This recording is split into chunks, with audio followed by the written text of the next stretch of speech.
मसीह यीशु के नाम में आप सबकी सलामती हो। आज हम कलाम मुक़द्दस में से पढ़ेंगे पैदाइश की किताब 49 बाब पहली आयत से।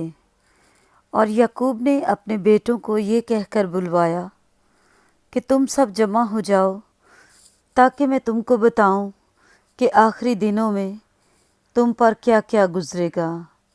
ए याकूब के बेटों, जमा होकर सुनो और अपने बाप इसराइल की तरफ कान लगाओ। ए रोबन, तू मेरा पिलोठा, मेरी कुव्वत और मेरी शहज़ोरी का पहला फल है। तू मेरे रोब की और मेरी ताकत की शान है। तू पानी की तरह बेसबात है, इसलिए तुझे फजीलत नहीं मिलेगी, क्योंकि तू अपने बाप के बिस्तर पर चढ़ा, तूने उसे नजिस किया।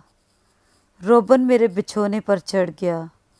शमौन और लावी तो भाई भाई हैं, उनकी तलवारें जुल्म के हथियार हैं। ए मेरी जान, उनके मशवरा में शरीक ना हो। ए मेरी बुजुर्गी, उनकी मजलिस में शामिल ना हो, क्योंकि उन्होंने अपने गज़ब में एक मर्द को कत्ल किया और अपनी खुदराई से बैलों की गूंचें काटी। लानत उनके गज़ब पर, क्योंकि वो तुंद था, और उनके कहर पर, क्योंकि वो सख्त था। मैं उन्हें याकूब में अलग अलग और इसराइल में परागंदा कर दूंगा। ए यहूदा, तेरे भाई तेरी मदद करेंगे, तेरा हाथ तेरे दुश्मनों की गर्दन पर होगा, तेरे बाप की औलाद तेरे आगे सिर निगूं होगी। यहूदा शेर बब्बर का बच्चा है। ऐ मेरे बेटे, तू शिकार मार कर चल दिया है। वो शेर बब्बर बल्कि शेरनी की तरह दबक कर बैठ गया, कौन उसे छेड़े। यहूदा से सल्तनत नहीं छूटेगी और ना उसकी नस्ल से हुकूमत का असा मौकूफ़ होगा, जब तक शीलवा ना आए और कौमें उसकी मती होंगी। वो अपना जवान गधा अंगूर के दरख्त से और अपनी गधी का बच्चा आला दर्जे के अंगूर के दरख्त से बांधा करेगा। वो अपना लिबास मैं में और अपनी पोशाक आबे अंगूर में धोया करेगा। उसकी आंखें मैं के सबब से लाल और उसके दांत दूध की वजह से सफ़ेद रहा करेंगे। ज़बूलून समुंदर के किनारे बसेगा और जहाज़ों के लिए बंदर का काम देगा, और उसकी हद सैदा तक फैली होगी। इश्कार मजबूत गधा है जो दो भेड़ सालों के दरमियान बैठा है। उसने एक अच्छी आरामगाह और खुशनुमा ज़मीन को देखकर अपना कंधा बोझ उठाने को झुकाया और बिगार में गुलाम की तरह काम करने लगा। दान इसराइल के कबीलों में से एक की मानिद अपने लोगों का इंसाफ करेगा। दान रास्ते का सांप है, वो राह गुज़र का अफ़ई है, जो घोड़े के अकब को ऐसा डसता है कि उसका सवार पिछाड़ खाकर गिर पड़ता है। ए खुदावंद, मैं तेरी निजात की राह देखता आया हूँ। जद पर एक फ़ौज हमला करेगी, पर वो उसके दुम्बाला पर छापा मारेगा। आशर नफीस अनाज पैदा किया करेगा और बादशाहों के लायक लजीज अशिया मुहैया करेगा।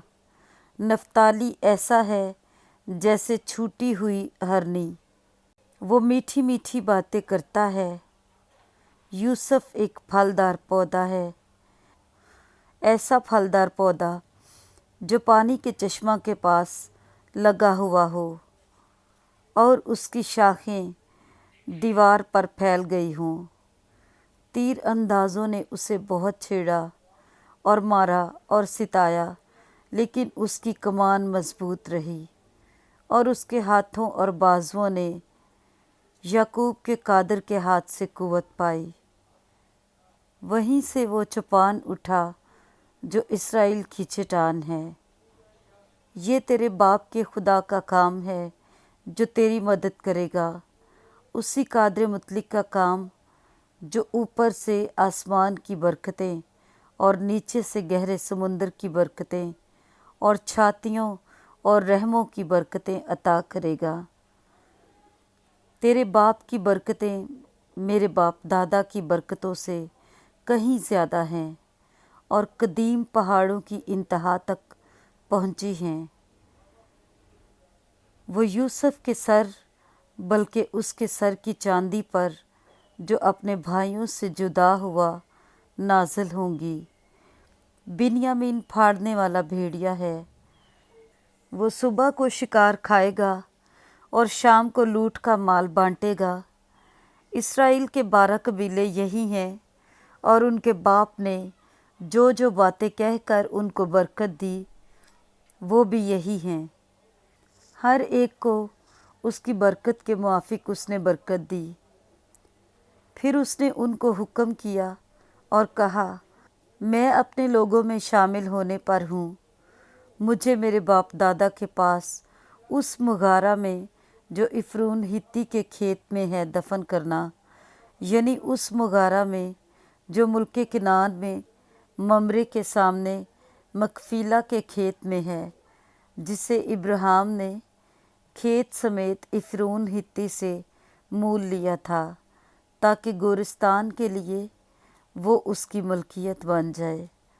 वहाँ उन्होंने इब्राहिम को और उसकी बीवी सारा को दफन किया।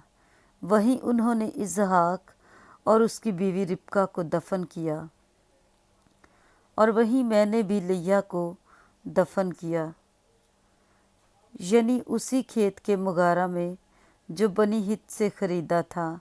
और जब याकूब अपने बेटों को वसीयत कर चुका तो उसने अपने पाँव बिछोने पर समेट लिए और दम छोड़ दिया और अपने लोगों में जा मिला। आमीन।